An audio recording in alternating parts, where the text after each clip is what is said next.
From Pacifica, this is Democracy Now! A British judge rules WikiLeaks founder Julian Assange can be extradited to Sweden to face allegations of rape and sexual assault. He's yet to be charged. We'll get the latest with Glenn Greenwald, political and legal blogger for Salon.com. Then in a striking turnaround, the Obama administration says the Defense of Marriage Act is unconstitutional and will no longer defend the anti-gay marriage law in court. Then, in Libya, pro-democracy protesters take over eastern parts of Libya despite a bloody crackdown by Colonel Muammar Gaddafi. We'll go to Libya to get a report from Democracy Now! Correspondent Anjali Kamet. The only hope is that more and more people defect and join the anti-Gaddafi forces. And I think that's what people are really, hoping for, and hoping that the example of, Benghazi and what they're calling the liberated East will stand as an example, and that people under Gaddafi's control won't continue to take his orders. Then, caught on tape, Wisconsin Governor Scott Walker is recorded in a 20-minute phone conversation speaking to the man whom he thought was his supporter, billionaire David Koch. In fact, it was a self-described gonzo journalist impersonating him. Walker took the bait. I'll tell you what, Scott.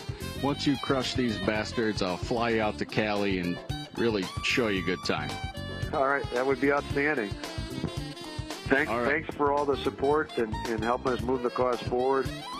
We'll play highlights of the recording and talk about the Koch brothers and their influence in Wisconsin with Lisa Graves of the Center for Media Democracy. Her report is called Scott Walker Runs on Koch Money. All that and more coming up. Welcome to Democracy Now!, democracynow.org, The War and Peace Report. I'm Amy Goodman. Libyan leader Muammar Gaddafi continues to unleash a wave of violence as he struggles to wipe out a growing uprising against his rule. Reports continue to emerge of scores of human rights abuses by pro-Gaddafi forces. A number of people were reportedly killed today when Libyan forces attacked a mosque in the town of Zawiya. The overall death toll remains unknown, but Italy's foreign minister reports more than 1,000 people may have died so far.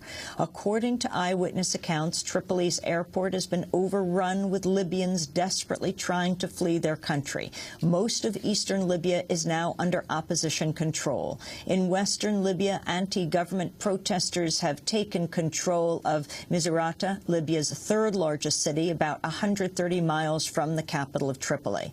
In the eastern town of Tobruk, residents celebrated after taking control.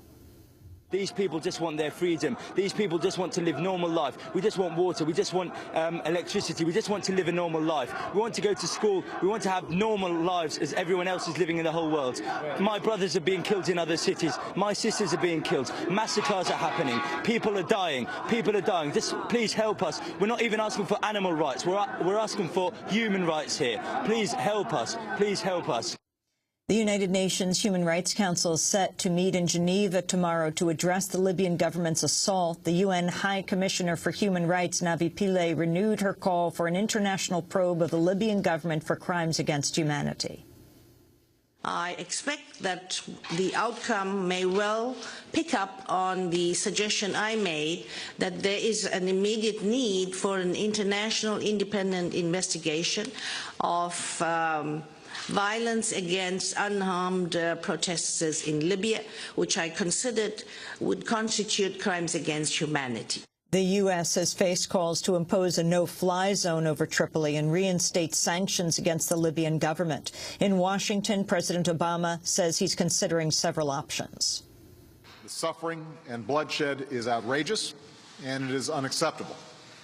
So are threats and orders to shoot peaceful protesters and further punish the people of Libya. These actions violate international norms and every standard of common decency. This violence must stop. The entire world is watching, and we will coordinate our assistance and accountability measures with the international community.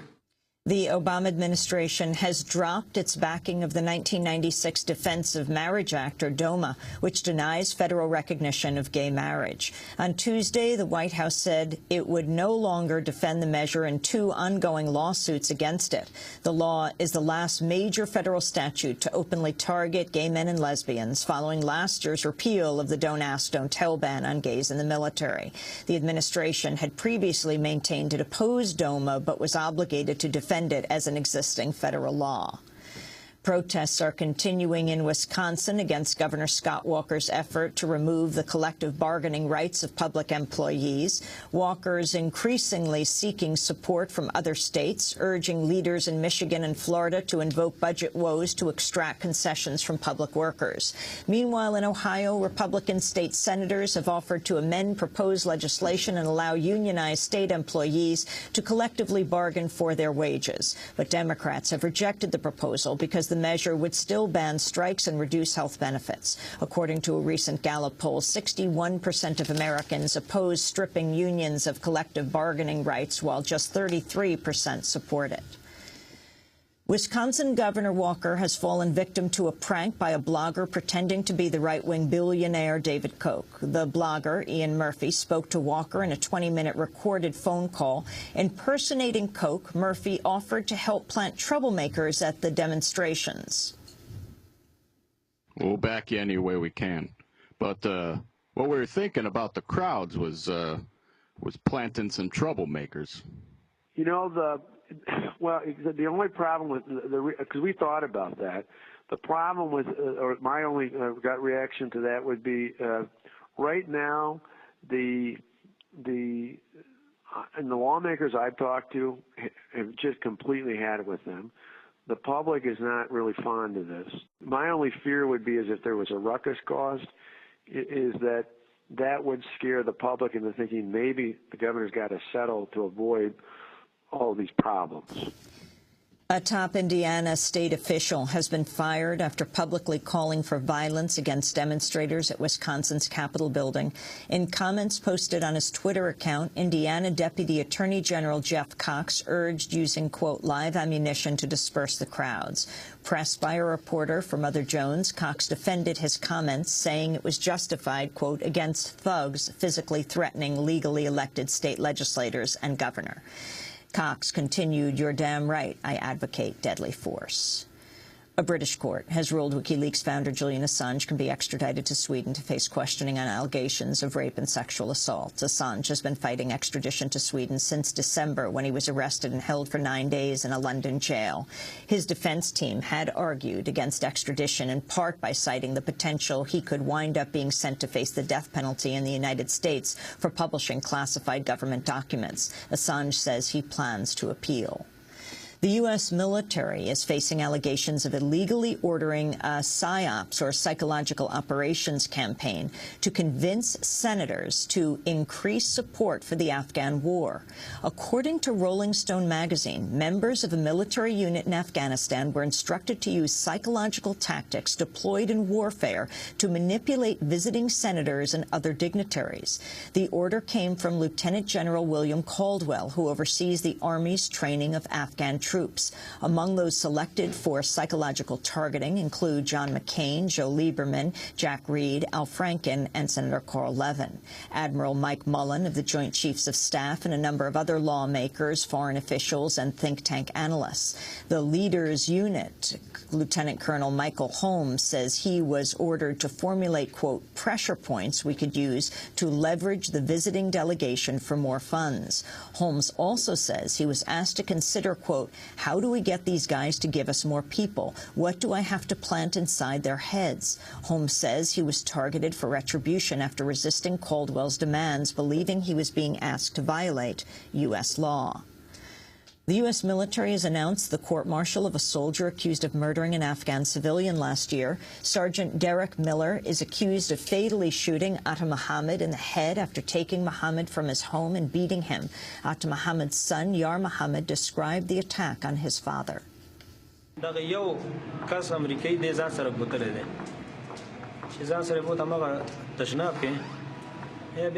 An American soldier took him away from home into the bathroom. God knows what happened inside the bathroom, but there were clear signs of punching on his face and his clothes were torn up. He was shot with a pistol in the head.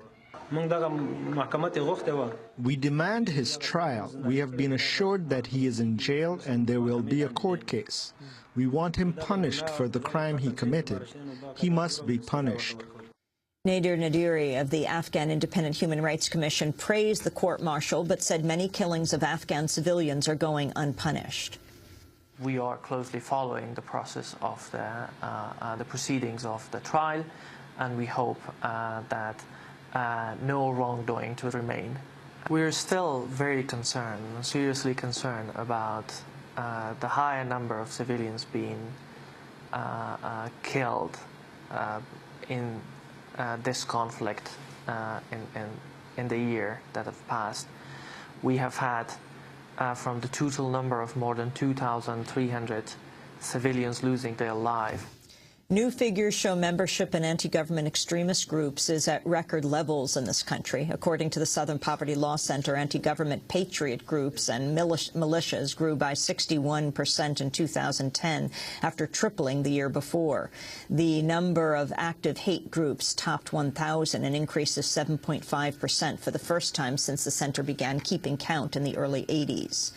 And 2 white Pennsylvania residents have been sentenced to 9 years each in the 2008 beating death of a Mexican immigrant. Brandon Piekarski and Derek Dunchak were found guilty last year of committing a hate crime when they and 4 others beat Luis Ramirez in the town of Shenandoah.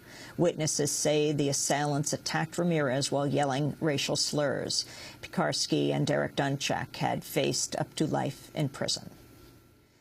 And those are some of the headlines. This is Democracy Now!, democracynow.org, The War and Peace Report. I'm Amy Goodman with Juan Gonzalez. And welcome to all of our listeners and viewers around the country and